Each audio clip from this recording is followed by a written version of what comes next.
அனைவருக்கும் முகமன்களும் வாழ்த்துக்களும். ஷார்ஜா புத்தக கண்காட்சி 6 நாட்கள் முடிஞ்சிருச்சு. 50% முடிஞ்சிருச்சு. இன்னும் வெறும் 6 நாட்கள் மட்டுமே இருக்கு. அதனால அவசியம் வந்து கலந்துக்கோங்க. இந்த கடந்த 6 நாட்கள்ல எல்லா நாட்டு பிரபலங்களையும் பார்க்கறதுக்கான வாய்ப்பு கிடைச்சது. பல வகையான நிகழ்ச்சிகளை பார்க்க வாய்ப்பு கிடைச்சது. இன்னைக்கு நான் பார்த்த நபர் ஒரு ஹீரோ அப்படின்னு நான் சொல்லலாம். ஹீரோ அப்படின்னு நான் சொல்ல காரணம், ஹீரோனாலே யாரு? போராடி வெற்றி பெறவங்க தானே ஹீரோ. மற்றவங்க ஒரு முன்மாதிரியா இருக்கிறவங்க தான் ஹீரோ அப்படின்னு நான் நினைக்கிறேன். அப்படித்தான் இவருடைய பெயர் அசீம். 18 வயது நிரம்பியவர். கோழிக்கோடை சேர்ந்தவர்.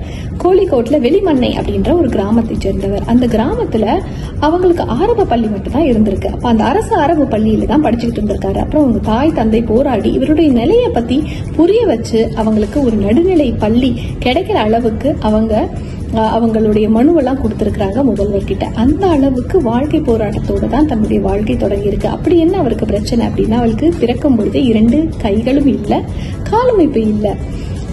இவரு எதுக்காக இங்க ஷார்ஜா புத்தக கண்காட்சிக்கு வந்திருக்காங்கன்னா, இவரை பத்தி ஒரு நூல் எழுதியிருக்கிறாங்க. அந்த நூல் வெளியீட்டுக்காக தான் அவர் ஷார்ஜா புத்தக கண்காட்சிக்கு வந்திருக்கிறாரு. அவரை தான் நம்ம பார்க்க போறோம், இன்னைக்கு சந்திக்க போறோம், பேச போறோம். அவரை பத்தி அவர்கிட்டயே கேட்டு தெரிஞ்சுக்கலாம். அஸ்ஸலாமு அலைக்கும். சோ அசீம், இப்ப என்ன வயசு உங்களுக்கு? இப்போ 18 வயசு. ஓகே, நான் உங்களை பத்தி நிறைய வாசிச்சிருக்கேன். அதுல வந்து சின்ன வயசா இருக்கும் போது உங்களுக்கு பேச்சு கூட வரல அப்படின்னு சொன்னாங்க. எந்த வயசுல இருந்து பேச ஆரம்பிச்சீங்க? பேச ஆரம்பிச்சு 4 வயசுல பேச ஆரம்பிச்சிட்டீங்க. சரி, ஓகே. உங்களுக்கு எப்ப எழுதணும்னு தோணுச்சு? எழுதணும் முடியாது. எப்ப தோணுச்சு? இப்போ ஒரு புக் ரிலீஸ் பண்ணிருக்கீங்க இல்லையா? அது நான் எழுதியதல்ல, என்னை பத்தி ஒரு ஃப்ரெண்ட் எழுதியது. உங்களை பத்தி உங்க ஃப்ரெண்டு இதே மாதிரி ஒரு இன்டர்வியூ பண்ணி எழுதியிருக்காங்க இல்லையா? அதுல முழுக்க உங்களை பத்தி, நீங்க வளர்ந்த விதம், எப்படி இருக்கீங்க, இனி என்ன பண்ண போறீங்கன்றது. இப்போ நான் வந்து நீங்க எவரெஸ்ட்ல ஏற போறதா நான் கேள்விப்பட்டேன். உண்மையா? அப்படிங்களா? எப்போ இன்ஷால்லா எப்போ போறதா இருக்கீங்க எவரெஸ்டுக்கு? 2 வருஷத்துல. சோ அதுக்கான தயாரிப்பு எல்லாம் நடந்துகிட்டு இருக்கு. இப்ப தயாரிப்பு, அதுக்காக ப்ரிப்பரேஷன்லாம் நடக்குது இல்லையா? ஓகே. சோ அடுத்த பிளான் என்ன உங்களுக்கு? Next plan is going to Everest. அதான் பிளானே. சரி சரி.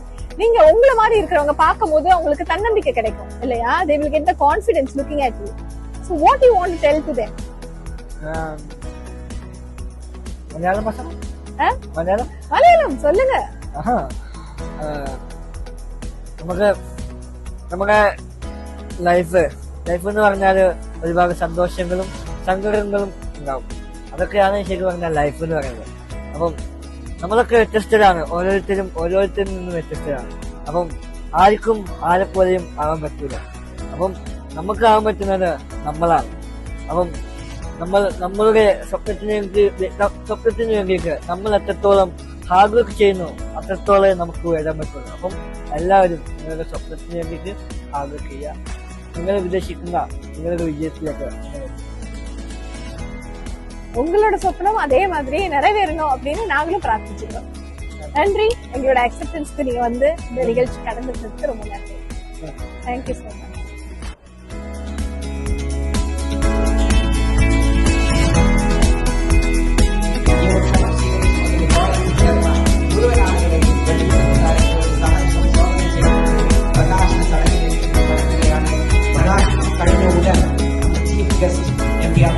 സമദാനി സാർ നമ്മളോട് സംവദിക്കും. അതിനുശേഷം ഒരു 2-3 മിനിറ്റ്